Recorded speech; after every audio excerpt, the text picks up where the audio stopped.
Welcome back, everybody. You are listening to the New Music Alliance Radio Hour. This is our 85th show, and we're here. I'm David Sokol, and I'm here with Mark E. Ramone and Mark Sherry. We just played you Up But So Loose by the Ray Mason Band from Ray Mason's band 2000 album, The Clown's Work Is Over. Before that, the classic Wildweeds single, No Good to Cry, came out in 1967. And we opened the set with Fanny, a song called Come and Hold Me. The first track on Fanny's very first album on Reprise Records came out in December of 1970. That was a cool song. Now I love that it's all women band. And they were the first all women band ever to be signed to a major label. And they were signed to a big one. They were signed to Reprise. And they were there at the same time as some other really huge acts, including the Beach Boys and the Kinks and a whole bunch of people.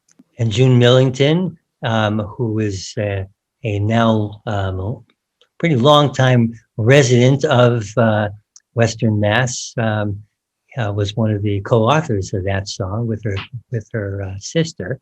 Yeah, and she now runs the Institute for Musical Arts in Goshen, Mass, which is just a great institution if you don't know about it, and especially if you have a young female aspiring musician. That's the place to definitely get a hold of. They do some great things for women who want to get into the music industry. We've had, as a matter of fact, several bands that we've played, and actually some who've been in our event of Valley Music Showcase who've been through the Institute for Musical Arts. They do some great work, and that particular song, I think it's just a great, sort of pop song with a kind of a jangly sound, great harmonies. I mean, that seems like a hit song. First time you hear it, seems like that song. That's a hit song. Absolutely. It's kind of, it feels like Fanny in 1970, 50 years ago plus. They were ahead of their time. I mean, that song really has a lot of, it has great staying power. And again, I mean, they went on to have a top 40 hit and record 4 albums for Reprise, but they came out of the gate with that. That was the first song on the side one of the first album, and it came out just sounding great, I thought.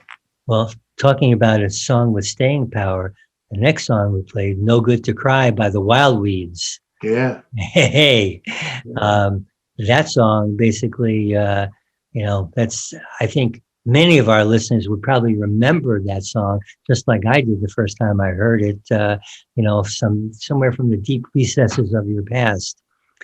Definitely. Written by the great Al Anderson, who went on to be a member of NRBQ and then a huge A-list songwriter down in Nashville. And he all started back in Windsor, Connecticut, back in the 60s with the Wildweeds. And that particular song has been covered by so many bands. It's just unbelievable how many people have covered that song.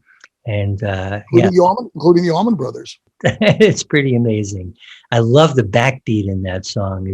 That's what drives that song. And we close the set with Up But So Loose, the Ray Mason Band from 2000, produced and written by Ray and produced in Northampton by Jim Weeks.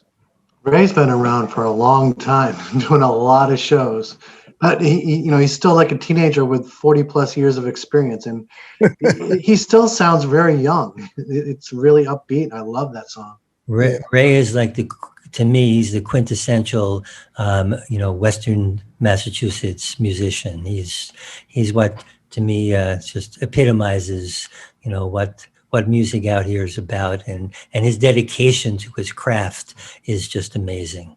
Absolutely, and he's from Holyoke, and he's still the Holyoke is so much in him. He can't talk about his music and his life without going back to his childhood and his early years as a performer living in Holyoke. It's pretty remarkable, and he's so proud of that.